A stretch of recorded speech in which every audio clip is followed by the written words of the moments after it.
we have the VS from Nadia Calviño, formerly at the Commission itself, but now a Minister for the Economy in Spain. And I would like to just start with that, and then perhaps we can have a brief exchange about her messages. And then, Commissioner, I would like to give you the floor for your considerations. Okay, great. Thank you very much. So to everybody who has joined us in the meantime, I think now we can have start officially this spotlight session. The title is Avoiding a Lost Generation for Europe. We didn't mean to say that this is what will be the outcome, but that is what some people fear, at least. It's not just a question about youth. Some young people have experienced a once-in-a-lifetime recession in the last 10 years, but also about the effect, the long-term effect which these recessions can have. And then more particularly, of course, about this particular episode, which is different from the past in the sense that it might transform our labor markets. And I'm sure that our two experts present here will have a lot to say about that.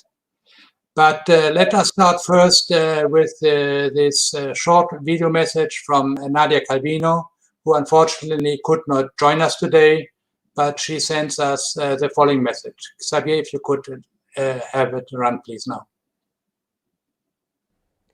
Good afternoon. It is a great pleasure to open this panel at the CEPS Ideas Lab 2021, which takes place at a particularly interesting moment. We leave behind a very hard year, particularly challenging on the economic front for young generations and women.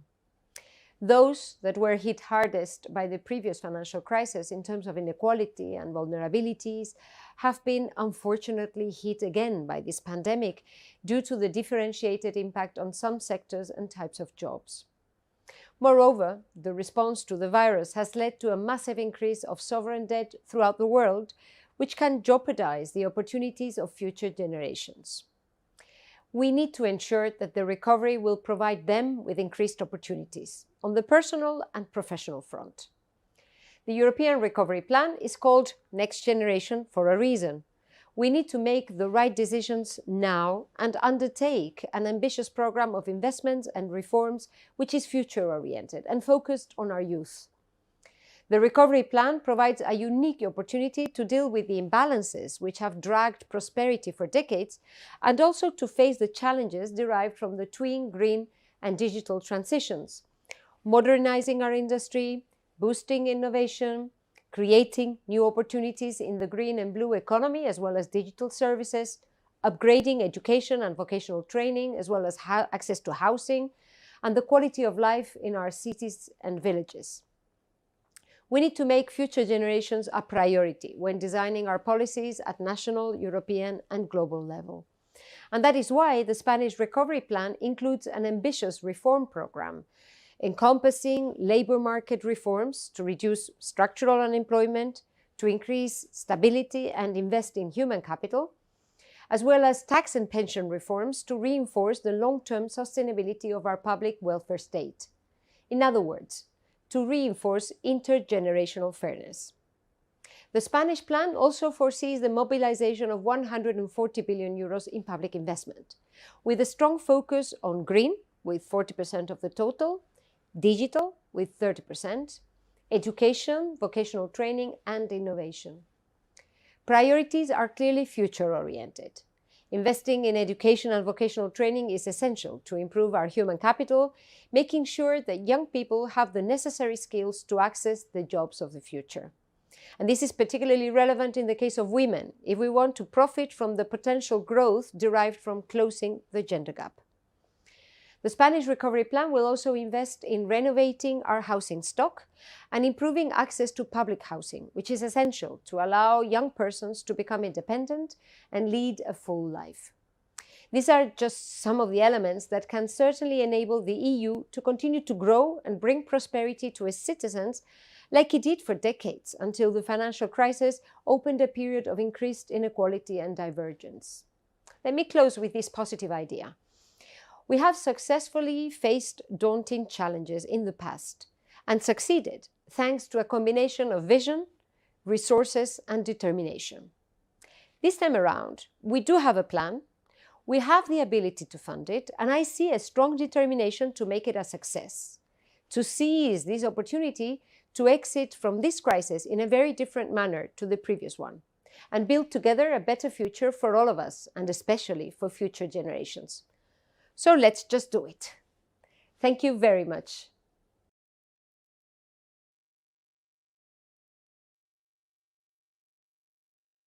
You need to unmute yourself, Daniel.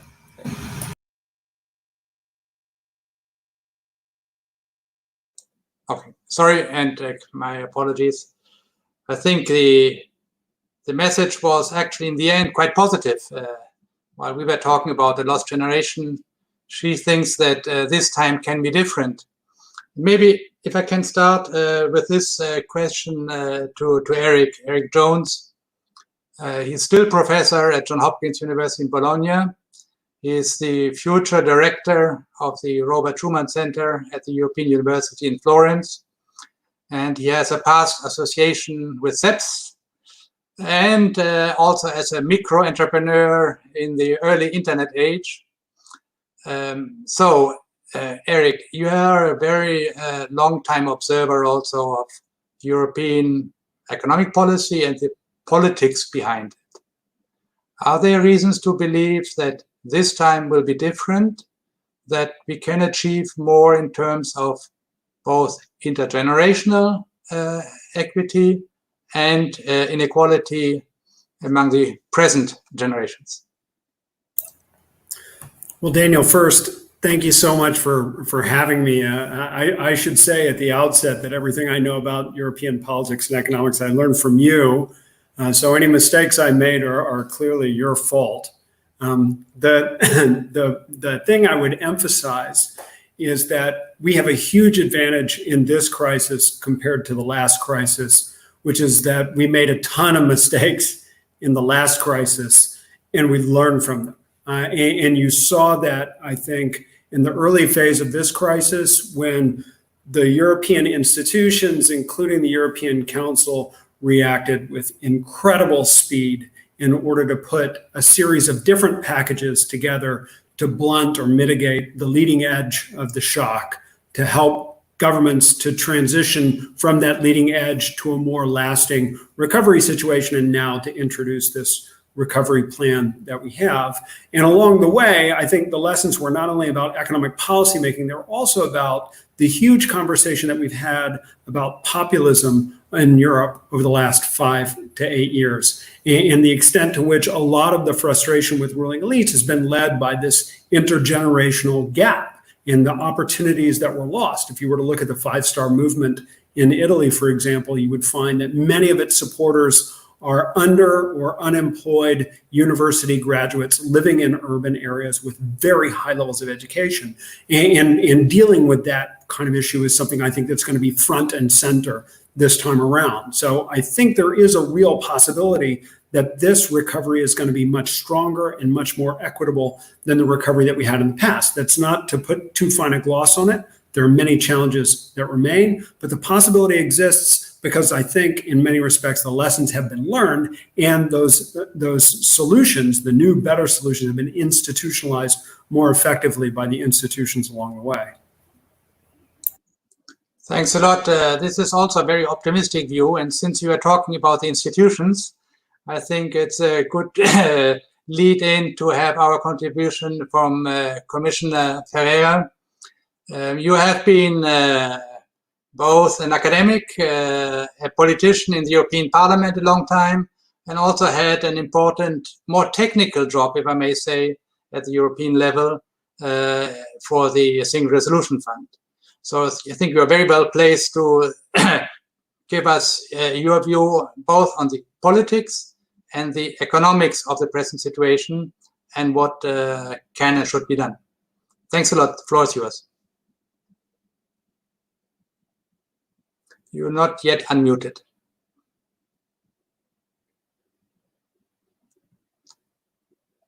Top left hand. There's a microphone.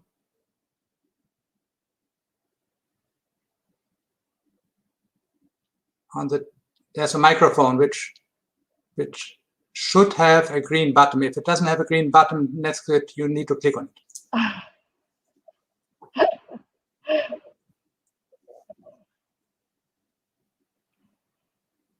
Now we can hear you. Okay. Okay. So thank you very much for taking me in this important discussion, and I would also like to congratulate CEPS on the topic. The topic is very timely. It couldn't be more timely. And in fact, I start by saying that, or by challenging, I mean, the fact that these one in a century crises are becoming all too common. Back in 2007, the financial crisis was the biggest financial crisis for the best part of a century. Banks and businesses went broke, and many had to be bailed out with all the consequences that came with it. And in the years that followed, youth unemployment in Europe rose to a peak of nearly 25%. This does not include those that were in full-time education. So in the years after graduating from high school or college or technical qualifications, 1 in 4 young Europeans remained jobless. Only in 2014, it took us a long time. So in 2014, and it was so 7 years after the crisis, did youth unemployment start to come down again. By then, I think the damage was done. Some young people from that time will surely have bounced back. Others may be held back for many years to come by the block to their career from those 7 missing years. It is hardly an exaggeration to speak of the risk of a lost generation. And now we face another one, another once in a century crisis, a pandemic, the likes of which we have not seen in literally 100 years. And again, youth unemployment starts to rise. The latest figures from 2020 are of a level of 17%. So among those young Europeans not in full-time education, 1 in 6 are jobless. And we know that the employment rate understates the impact. It does not count young people in low-wage jobs far below their qualification level, or those who go from one internship to the next one. However, allow me a comment to say that the impact was expected to be much worse. And the European Union not reacting, if the European Union had not reacted quickly and decisively. Setting up, of course, there was reaction or reaction. Then we had the setting up of the Schuman mechanism aimed exactly at preserving jobs. We had also the important coronavirus response investment initiatives, that it is once in a lifetime also a reaction from cohesion policy that was really very, very quick. And with the support of the Parliament and the Council, we managed to create conditions for reprogramming the national envelopes to address the emergency situation. And until now, I can tell you that 23 billion euros have been reprogrammed. So it's the money that is available under cohesion policy, and it was channeled to support enterprises, workers, so to prevent a more dire situation. Unemployment rose from 6.7% in 2019 to 7.1% in 2020, much below what the sharp drop in GDP would suggest. It was also a much smaller increase than in the previous crisis, because if you take between 2008 and 2009, unemployment increased from 7.2% to 9.1%. And between 2011 and 2012, from 9.9% to 10.9%, so or 10.8%. Okay, so it was a more contained impact, but the risks, notably for the youth, are still there. At the end of 2019, in the European Union, also And this is an important, number. 18 million children were at the risk of poverty or social exclusion. This is extremely worrying, and the more so because with the crisis, so this figure is for 2019, with the pandemic crisis, we still don't have the values, the numbers, but it has been very, very seriously exacerbated by the pandemic. So we need young people. We cannot afford to lose these citizens and this energy. I think it was Coretta Scott King, one of the founders of the civil rights movements, who said, failure to invest in youth is not just a lack of compassion, it is also a colossal failure of common sense. So, ladies and gentlemen, it is time for some common sense. As our world goes ever more digital, we will need young people and their digital skills. For computers, you cannot rely, and the connections showed it, rely on people of our generation who can use it, but we cannot develop it sufficiently, at least the majority of us. As Europe moves to become the world's first carbon neutral continent, we will need young people's also ideas and engagement. They have been extremely active and they have pushed the politicians forward in a movement towards the green economy. In a world where once in a century crises now seem to come every decade, we will need young people's energy and their resilience. So we in Europe need necessarily to invest in our young people. And this is not just for compassion, I underline it, it's for common sense, it's for development and economic reasons. And Europe is making this common sense investment. Europe's response to the current crisis, and Nadia, Calviño just mentioned it, and also you and the professor who spoke before, is unprecedented. Unprecedented in speed. Arguably, it took 4 to 5 years to respond to the last crisis. We can, recall that the crisis in 2008, the real game changer, and the words by Mario Draghi were in June 2012.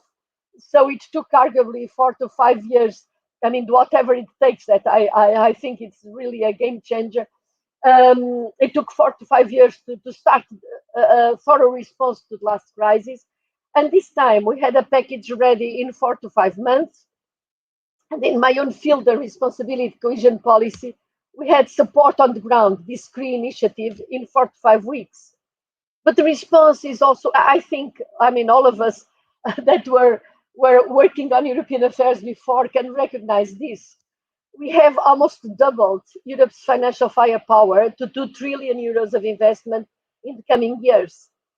Young people are a key focus of our investment. And I think a recent event, the Porto Declaration last month, where the European Union leaders committed to prioritize action to support young people in the recovery, is really an important landmark. And I will give some quick examples. How to help job seekers to find a job, to get a traineeship or apprenticeship, to get it quickly. So we have instruments like the Youth Unemployment Support, the ES package, is setting aside 22 billion euros of investment for young people under 30. Rapid support aiming to provide a job, continued education or training, a traineeship, an apprenticeship within 4 months. And how to achieve a clear path for vocational training or for continuing training, even once you are in a work where you have a job. Something that comes with credentials is the IT or STEM sectors, or training for entrepreneurship, or public or social services. European Skills Agenda is a collaboration across Europe to set up systems and credentials. Skills Agenda is obviously for all, but particularly for young people. How to create jobs in the economy of the future, or IT, or innovation, in renewable energy, in smarter, more sustainable tourism, in greener transport, in smart renovation or buildings. of buildings, to make them more sustainable, or in green social enterprises. The policy, cohesion policy, for which I have a direct responsibility, is making considerable investments in all these areas and more in the digital revolution and in the shift to the green economy. In the programs which will start this year, around half of the 373 billion euros of investment will be in this green and digital economy of the future. Cohesion supported investments will often be of particular benefit to young people, and these investments are concentrated in regions where youth unemployment is highest. Investments in ultra-fast broadband, investments in e-businesses, e-public services, as well as IT training, investment in innovative startups and research, often by young entrepreneurs, investments in new green jobs, from smart renovations to circular economy. The role of cohesion policy for this agenda is particularly important because the risks and opportunities for the youth vary considerably according to the characteristics of the different regions. We have been ignoring the territorial impact of our policies for too long. We often discussed deficit, debt, investment as if it occurred in the outer space. Everything that we decide, every horizontal policy has a territorial differentiated impact. And so we cannot ignore it because it bounces back on us. It will be a danger to do it. So let's not forget the huge asymmetries that exist and that were very clearly exacerbated by the crisis. To give just one example, the differences in youth unemployment vary from 5% in Prague, in Czechia, to 71% in Melilla, in Spain. And this is why cohesion has to be an integral part of youth-related policies. We are also organizing prizes and support for new design concepts, which make buildings, places, and activities greener and more accessible. This is part of what we call the new European Bauhaus initiative. And we have a specific category for young designers, architects, engineers, entrepreneurs with innovative green ideas that bring these general concepts to the ground, to the life of each citizen, to each house, to each quarter, and to each place. Last but not least, we are making our technical assistance available to member states and national administrators to support reforms that promote youth-centered policies. So in conclusion, it seems that crises are here to stay. And the Europe of the future will need innovative people, people with energy, ideas, engaged with the environment, and willing to experiment. In other words, Europe will need its young people, and we must invest in them. I believe we have provided a framework. It is not by chance that we called our recovery plan Next Generation, and that we are making as priorities future-oriented policies, such as the Green Deal or the digital agenda. I said we need young people's ideas and energy, and I mean it. And cohesion policy projects are delivered in line with something called the partnership principle. In other words, they are delivered in close cooperation with local bodies and local people. So these projects are not just for young people, they must be delivered with them, and in some cases, by them. So I am looking forward to getting all these ideas and energy in our discussion today, but later on in our implementation of all the opportunities that we have created. So thank you very much for inviting me here today, and thank you for your contribution to Europe and to the European policies and agenda. Thank you once again. Yeah, thanks a lot, Commissioner. This was very wide-ranging, and we understand your emphasis on cohesion. After all, you're Commissioner for Cohesion and Reform. Yes, but I believe it. And sometimes I'm asking myself, is it cohesion or reform, or cohesion through reform? But maybe we can come back to that later. If you want me to answer, I don't know. I don't know what is your method now, but when you want me to reply, just let me know.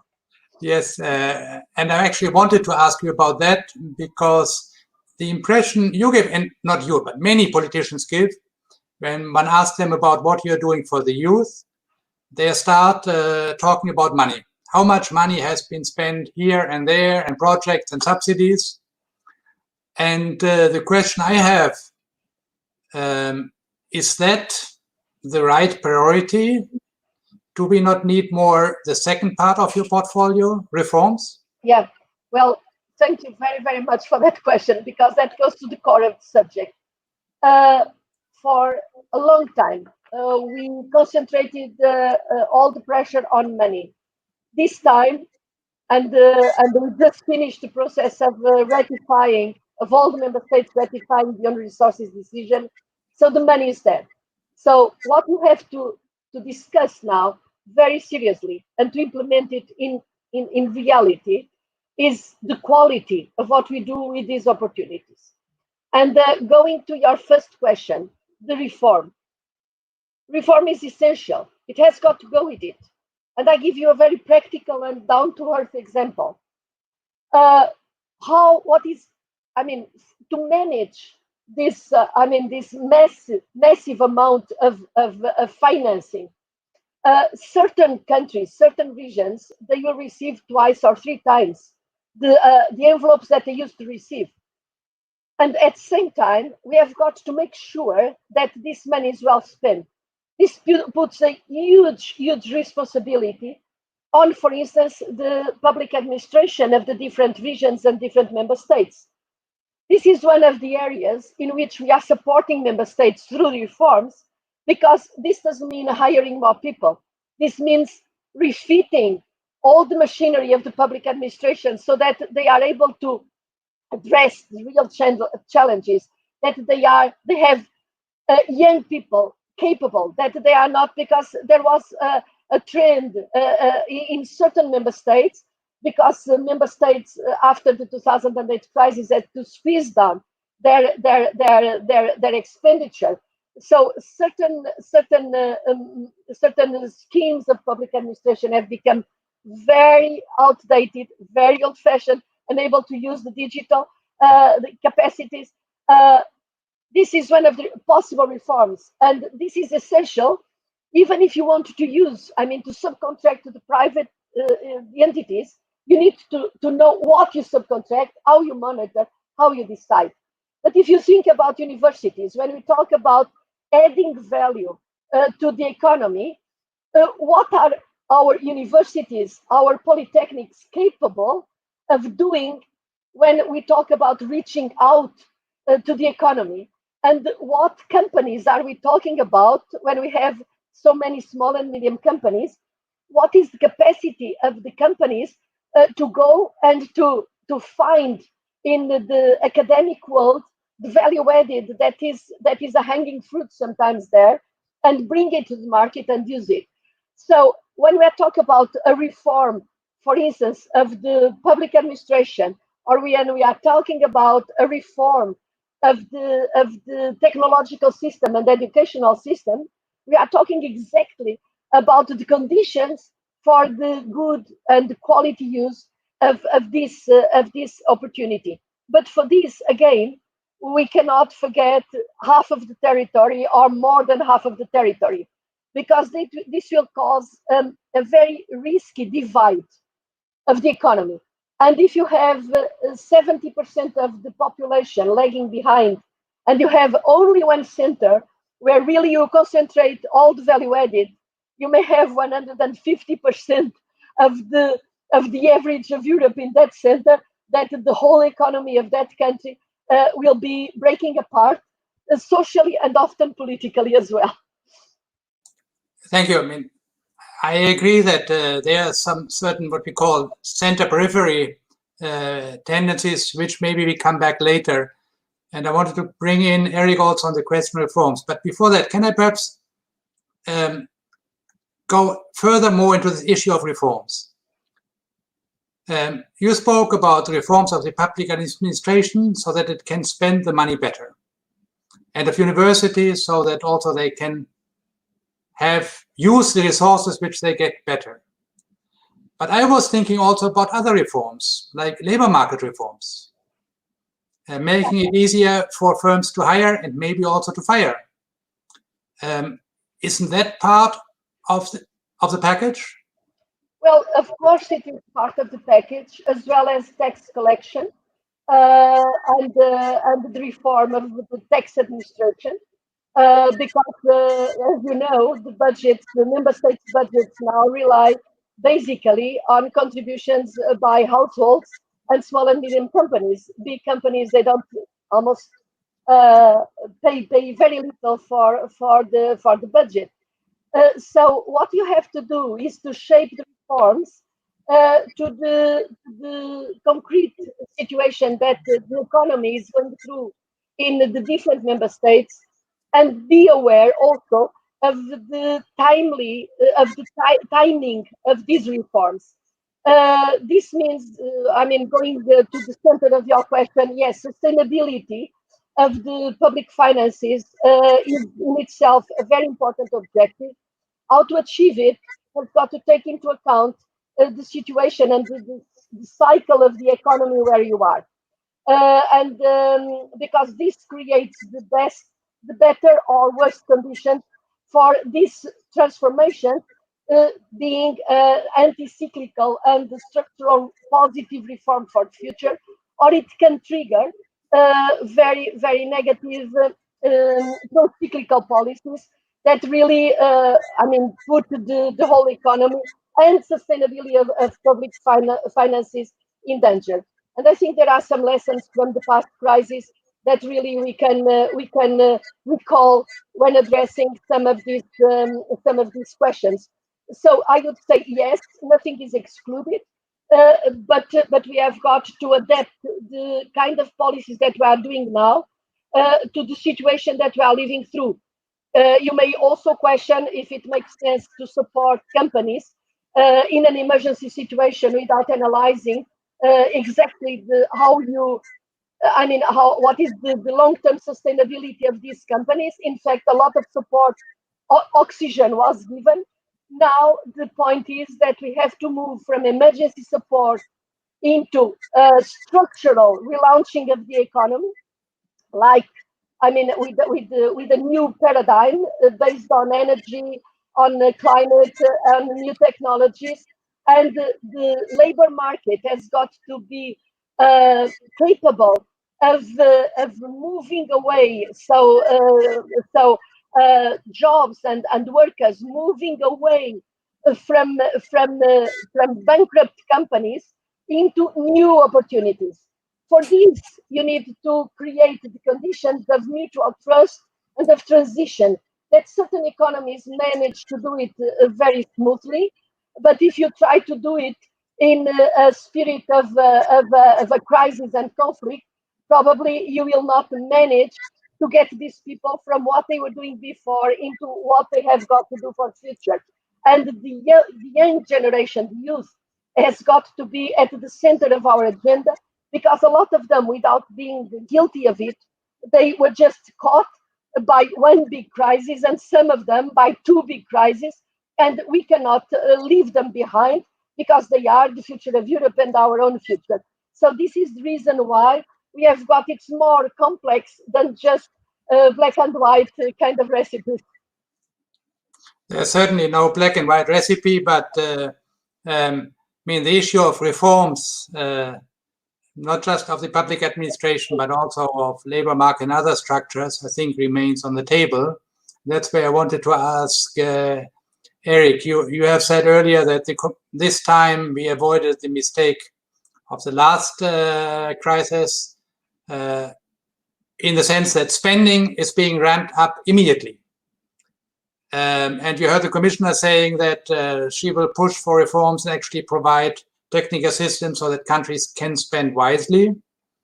How optimistic are you that this will actually happen? And then the next point is, as we said, it's not just about spending the money wisely, but also having reforms to the overall working of the economy, so that you have a prolonged effect of the money which is being spent.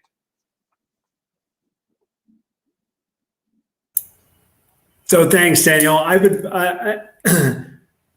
that the optimism side on the public administration reform is going to vary from country to country. I think it's very clear that reforming the public administration is something that involves a huge number of stakeholders, and the extent to which the political system can push that through is challenging. We're looking at that situation in Italy right now. We've just had the simplification law, and we're looking at the law and the assumption of public sector personnel. And this involves a number of important and powerful stakeholders, both in the public administration as it exists and in the representation of labor. So let's not forget the trade unions. When Commissioner Ferreira talks about doing all this in the spirit of cooperation, basically what she's saying is we've got to get the trade union somehow to play along with a whole new model for the way the labor market is supposed to work. And so am I optimistic? I'm optimistic, but I'm optimistic only to the extent to which we have a clear vision of what that future labor market is supposed to look like. And this is where I think Commissioner Ferreira made a point that is very important for us to take into consideration, which is about the relationship between the private sector and academia. One of the things that we learned in the context of this horrible pandemic is that the old model of academic formation, which is you get a group of people from the same cohort to be in the same place at the same time to study the same thing, is no longer necessary for our economy to function adequately. Indeed, it could be possible to imagine different cohorts from different places coming together at different points in time, studying different things in a much more flexible manner.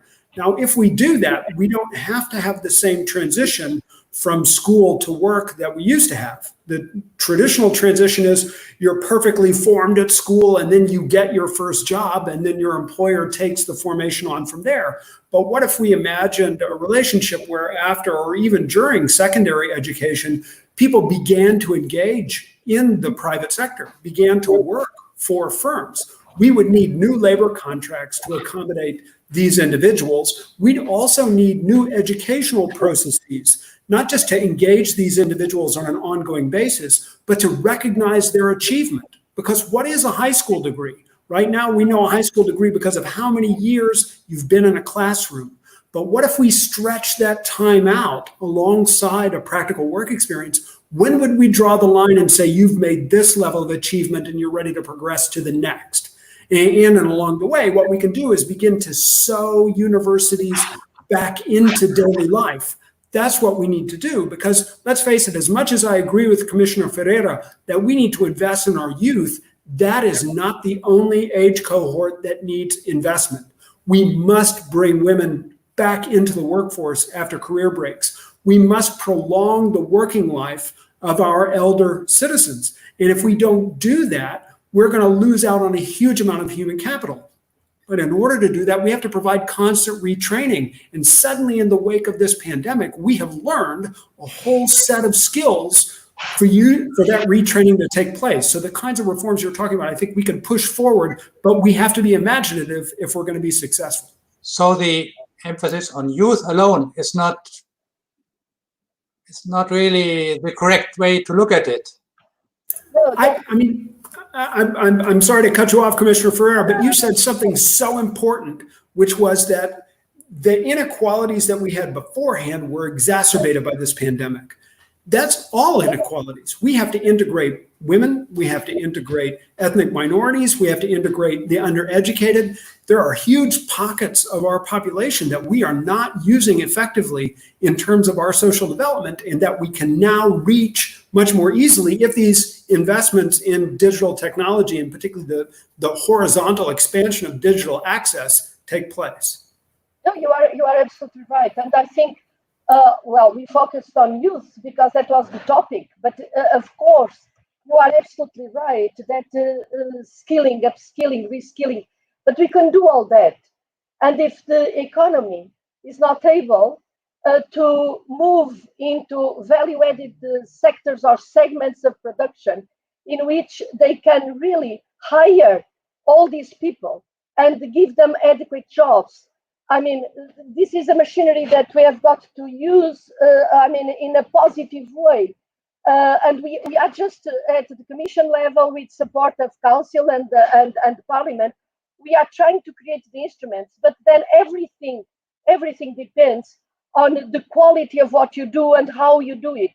And for this, the quality of the institutions, and you were talking about academia, of course. I mean, but if your progress in the academic world depends only on where you publish your articles and not and nothing else, I mean, you have the wrong stimulus. So it's not only in the labor market, it's also how you can reach out to the companies and how the new initiatives that come out from the university can get the adequate financing. And this is another area where we can have some reforms, because the risk capital and venture capital in Europe also has a lot of reforms to do, because in fact we see we saw in the past crisis, I mean, the origin of the problem came from extra risk and not sufficient prudence from the financial sector. And so I mean, either we manage to have a new culture in how we use, and a new sense of responsibility when we use these new instruments, or it would be a lost opportunity, and we cannot lose this opportunity, because otherwise I think it's otherwise it is bad, and that's all. Thanks a lot, Commissioner. One can tell that you have been in financial markets. And, I was at the academia in my past life. I'm an economist, and I'm still a university teacher. But then I moved a little bit on the side, and I've been doing regional development and everything that you mentioned and I was the Minister of the Environment and Minister of of regional development or whatever. Okay, so it's a long life already. But I think what I would like to share is this sense that as a community, as we have got really to I mean, I think we cannot just say, okay, the solution is this. In all the segments, we have got to absorb a new culture, a new mentality, so to speak, so that we really take the quality element and the inclusion element very seriously on board. Thank you. I think I would like to have some of the questions which have been posted in the chat, and that's sometimes difficult to read all of them. Could the technical people please put Javier Arias online so that he can ask his question in person? Javier. It might take a couple of seconds before he's being unmuted and put on the screen, but I thought it was an interesting question concerning how long this Hamiltonian moment for the EU will last, and whether countries will take the occasion to address their growth problems via structural reforms. Javier, are you there? Now? Yes. Hello? Yes. Could you ask your question briefly? Yes. Well, thank you very much, and I'm happy to follow this event. Wanted to ask to Elisa Ferreira the following question. We think that we are living in a very, very sweet moment, a Hamiltonian moment in Europe, but trust is challenged if the structural reforms are not going to be delivered by mostly by the countries which are receiving grants and very special loans. So now the question is, in which way this incentive to accelerate the pace of reforms will happen and will be monitored by the European Commission, in the sense that we have at stake not only to miss the opportunity to innovate and to reset the economy with with reforms which will foster the growth potential on one hand, but if that is not going to happen in due time, the trust on part of the of the union will be challenged, and even in my view, that will be challenged for the Commission as well. So the question is, we have to ensure that this modernization will take place, will happen, and will happen in due time. So what is the roadmap for doing so? That's my question. Thanks a lot, Commissioner. Yeah, well, thank you, Javier Arias, for this question. I think you have touched upon a very important issue. But let me rephrase a little bit your question, because, I mean, citizens, Danielle, Professor Erik Jones, we are not spectators, we are actors. We vote, we decide, we put questions. And okay, what your question was, what is the Commission doing to control? Okay, in the plans of reform, resilience and reform plans, the legislation asks member states to establish a dialogue with I mean, the regions, the local communities, but also the trade unions and also the NGOs. So you have to create this kind of discussion, because what we are deciding is what we are outlining or designing is a vision for where we want to be in 10 years' time. And for this, you have several support elements. You had decree as an emergency, then you have REACT until 2023, then you have the reform, the resilience and reform plans. And the resilience and reform plans, they are about 670,000 billion. But on the other hand, you have half of which is grants. On the other side, you have cohesion policy with more than 300,000 billion of grants. So you have these mechanisms that are embodied of control, also of citizens and of entities, that are embodied in the legislation of the RRPs. And for this, you also have targets, and the money is sent to the member states as you reach targets. So there are landmarks, and you follow up if the implementation is there. And in the cohesion policy, that for certain member states is even bigger or more bulky, then you have really the constitution of the monitoring committees, in which all these entities are represented, sitting around and commenting and interfering in each program, in each development program. And so, and here, these people that sit there, they cannot be ignored. They have a vote. They have the power to vote. And so, of course, the Commission will do and is doing. But if we don't have the society engaging and participating and being active and giving opinions, I think it will be difficult to control, because you cannot shape all across Europe everything that is done, also the quality of the investments, and also something that for us is very, very dear, that is the fight against fraud. But fraud is one thing. The values of fraud are very, very low.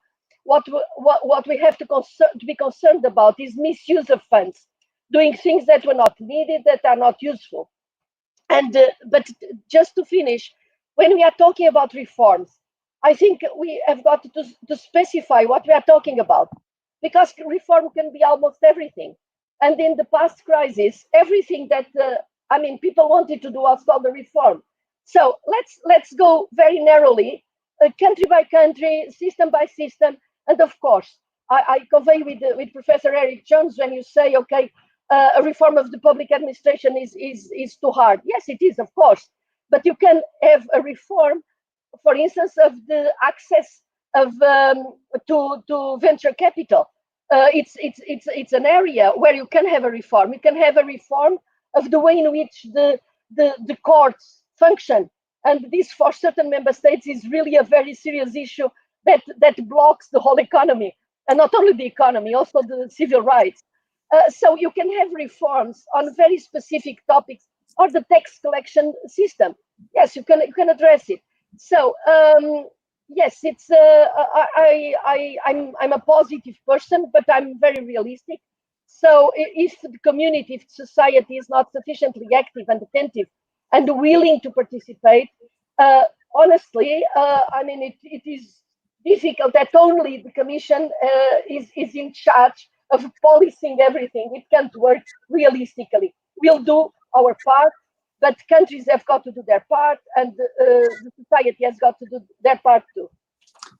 Erik, you were very cautious before saying one has to look at different countries, but the basic question is there reason to be optimistic, taking into account what the Commissioner says? The Commission cannot control everything. Has the political economy changed?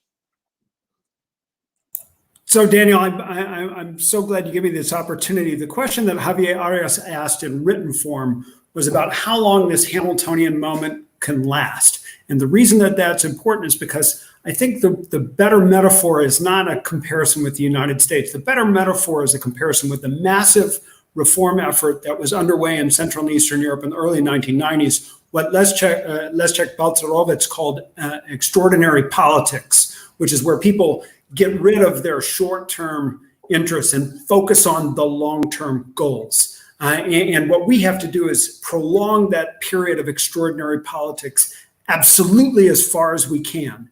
And the difference between the transition that we're having and the transition that Central and East European countries had in the early 1990s, something that we should study and should try to draw lessons from. The difference is we're putting much more comfort into the process. These reforms are going to be difficult, but they're taking place in the context of a massive monetary accommodation, a massive fiscal stimulus, not the reverse. And they're taking place in a context within which we're going to do everything we can to make the economy grow while it's changing. We're in the Argos. We're rebuilding the ship in motion. And in that context, I can afford to be more optimistic. I'm just hopeful that we don't withdraw that support too quickly, because if we do, then that period of extraordinary politics is likely to come very quickly to an end, and our ability to push forward this pace of reform is going to end along with it. But Erik, are you thinking about a period of extraordinary politics at the European level, or also at the national level, where the Commissioner and the questionnaire was, that's where the real action is? I think it's definitely at the national level. I think it's definitely at the national level. Is it happening? Do you see extraordinary politics at the national level? Hey, man, I live in Italy. Look at what's going on here. It's crazy. I mean, we've got the two most anti-European parties have joined into an explicitly pro-European government. This is a moment of extraordinary politics. Whether we can carry it on for another 6 months is an open question. Can I damn your enthusiasm, Erik? If it is about distributing 200 billion euros, wouldn't you join whether you are pro or anti-European?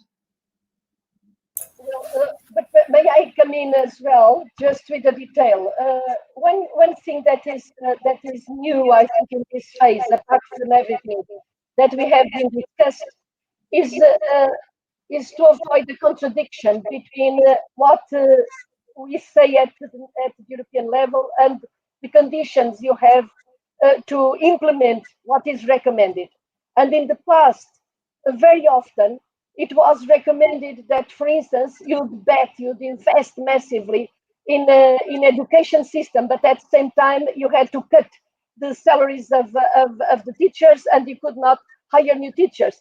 So there was, for certain member states, there was a massive contradiction between what you were supposed to do to correct your whatever macro imbalances, the conditionality on your, and the important things here is you have financial conditions, financing, those reforms without creating any destruction of the society or of the economy to do it. And so this is why I think this creates an extra responsibility from the angle of the beneficiaries, so to speak. Trying to also note something. We have in terms of the timing of support, the support will be there, I would say, for a decade. So let's concentrate on how to use it, and not to discuss, I mean, if it will last after that, or we have to discuss it. But once we get things on shape again. Now it's too early, I would say. Erik, okay, you gave us one example of extraordinary politics. How about the rest? I mean, when we're looking for examples of extraordinary politics, I think Italy and Spain are doing pretty good. I'm a little bit more apprehensive about what's going on in France, and I'm a little bit curious about what the Germans and the Dutch are going to try to do with their opportunity to reform in the aftermath of this pandemic. I have to be honest with you, the record is uneven across member states. And especially in Central and Eastern Europe, where the countries have already been large beneficiaries of the portfolio of the commissioner, and now that is doubled. Sometimes I get the impression that there is, if I exaggerate, is the tendency to take the money and run.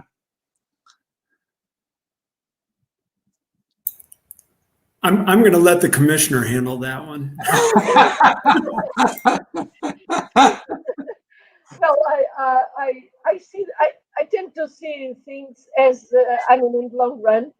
And one of the problems, obvious problems, is recognition by the citizens of the support that in fact Europe sometimes gives, and the relevance of this support. So it is an old saying that when things go right, it's the member state. When things go wrong, it's the European level. But among those countries, even if there are, and I guess you ask, I mean, of course, there is progress also from the relationship, like, for instance, the introduction and the acceptance of rule of law, more strict conditionalities in the present legislation. There is a review of the judiciary system that will be done every year, and that will really open up.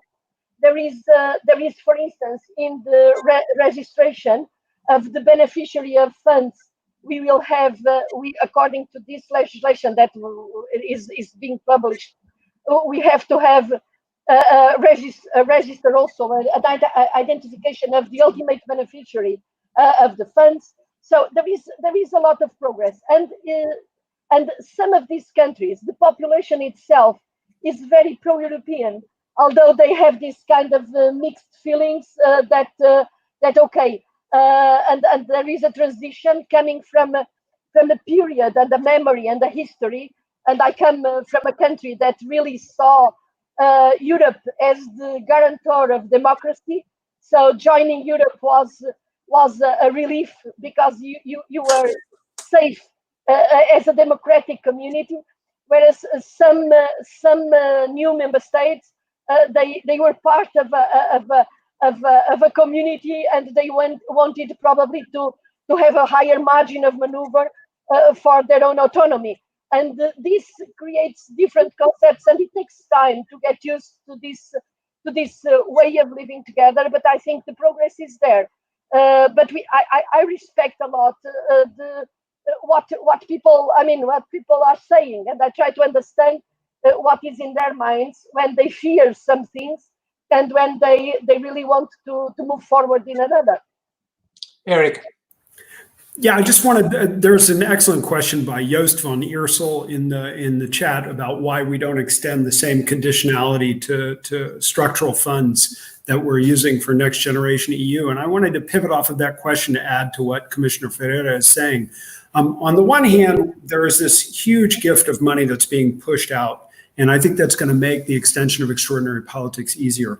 On the other hand, the Commission has much more muscle in coordinating these national reform programs, not just under the umbrella of recovery, but also under the umbrella of resilience. And the way the Commission defined resilience in its notes to the member states in September of last year was actually quite encompassing. And to the extent to which that definition of resilience is so broad, it seems as though I think we're going to see a lot more coaxing alongside the support, the financial support, in order to make sure that the take the money and run scenario is less evident in the future than it was in the past. And I expect along the way that the role of Europe in fostering a more coherent response across the member states, so that academics like me don't say, oh yeah, it differs from one country to the next too easily, the role of the Commission in fostering that coherence is going to be greatly enhanced. We'll have to see if that's true.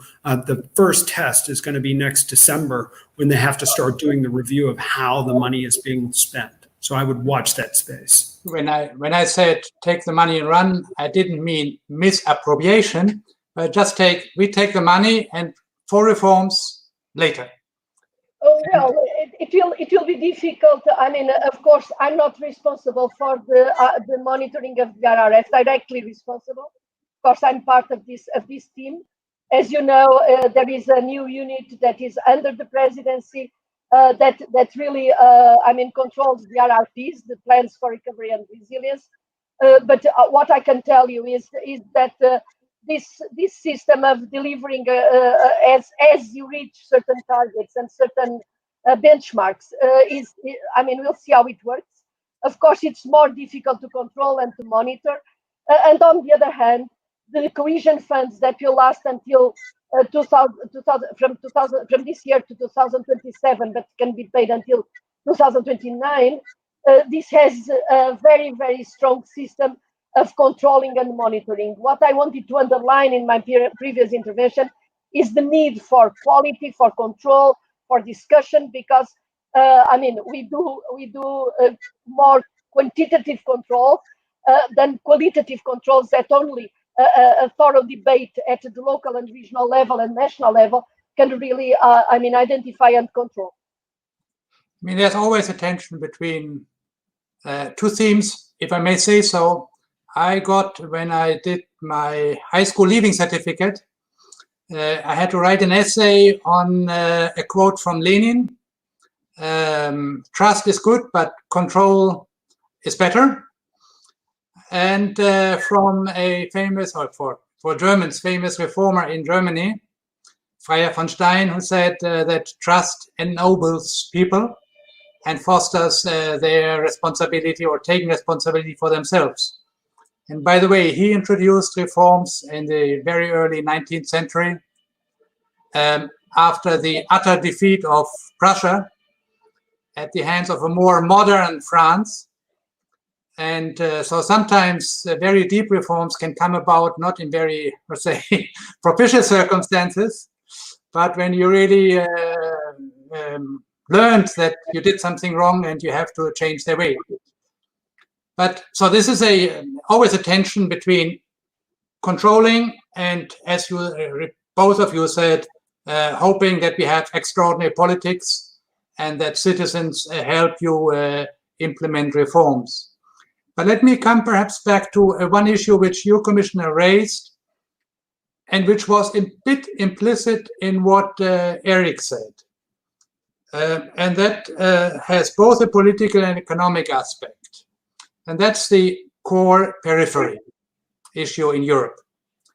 Now let me start, if you want, with perhaps I start with the economics. The economics is the very strong forces of the concentration of industrial activity, because economies of scope, when enterprises are close to each other, to have this industrial part of the economy concentrated. Couldn't it be that with the digitalization of the economy, that becomes less strong? And maybe we don't need much more, roads and railways in the periphery, but more perhaps some digital connectiveness to allow people to communicate with the center and perform useful services for the industrial center. So we could be relaxed about having industry concentrating, that's polluting anyway, and having less polluting services concentrated in the periphery. And maybe that would be a new way also of looking at cohesion policy and practice. Shall I answer? I mean, the question is for me or for you? For me? It's for both, but perhaps you answer first, and then I have a question too. Okay. No, you are absolutely right. Yes, there are new opportunities, and there are new opportunities that are probably a win-win kind of situation. You have center periphery in Europe, and you have center periphery in a lot of member states. Center periphery is less visible in the more developed member states internally.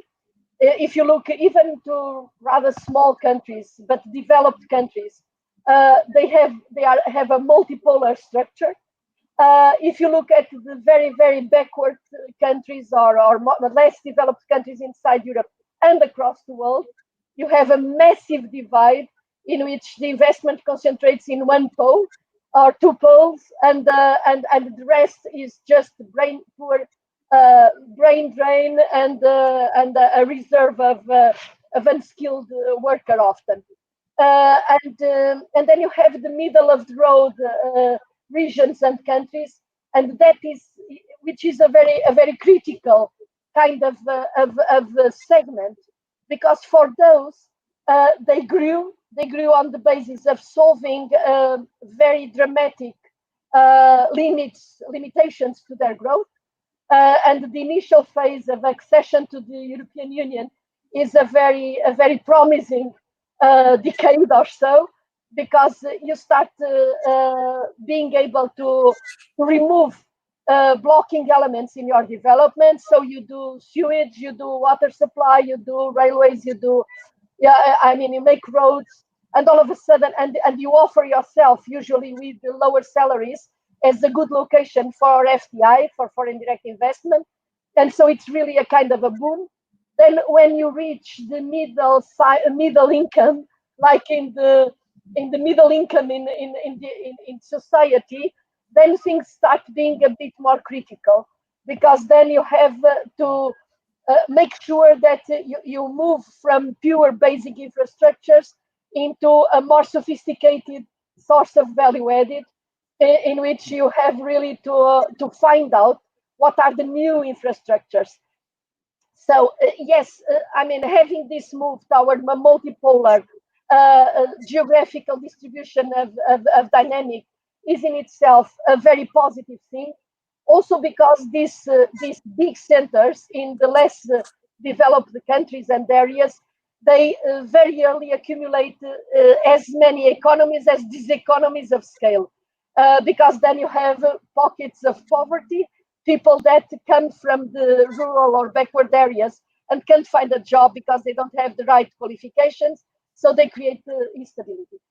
Betting in mid-sized towns is one of the possibilities that we can do now. And I think, of course, certain industries, you talk about industries more even services, because certain industries require physical proximity, but even when the central office and the factory, they can be much farther apart. This is the reason why it's so important that when we talk about infrastructures and when we talk about these recovery and reform plans, that we concentrate on the digital dimension. And at least in the RRPs, 20% has got to be invested in digital. Because the risk is that if you put the access to basic services or in the internet, and then certain areas don't have the broadband to connect, then the divide increases. And this is absolutely essential, but it is also an opportunity to rebalance a bit or a lot the way in which we have organized our development. Thanks. Erik, I have one additional question for you, or an observation, part question. You talked about extraordinary politics. You gave two examples, Italy, Spain. My impression is that north of the Alps, to say it politely, there is no extraordinary politics. People feel they have given, they are paying for the NGU, their system has performed well, why should they change?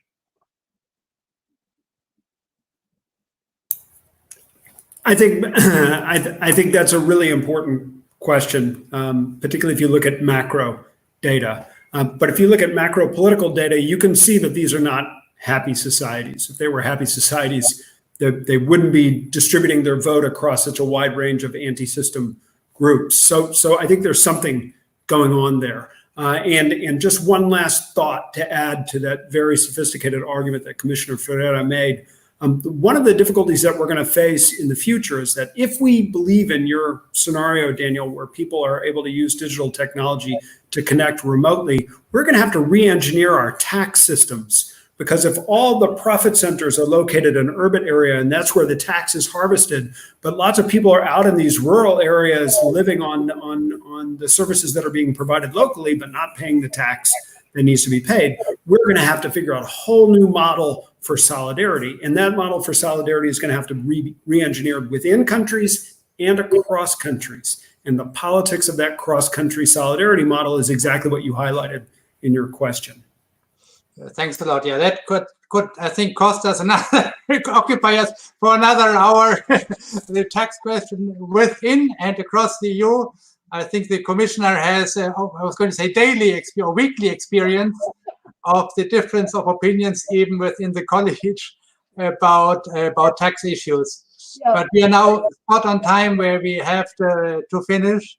So I wanted to thank you, Erik, and Commissioner Ferreira very much for your participation, the lively discussion which we have had.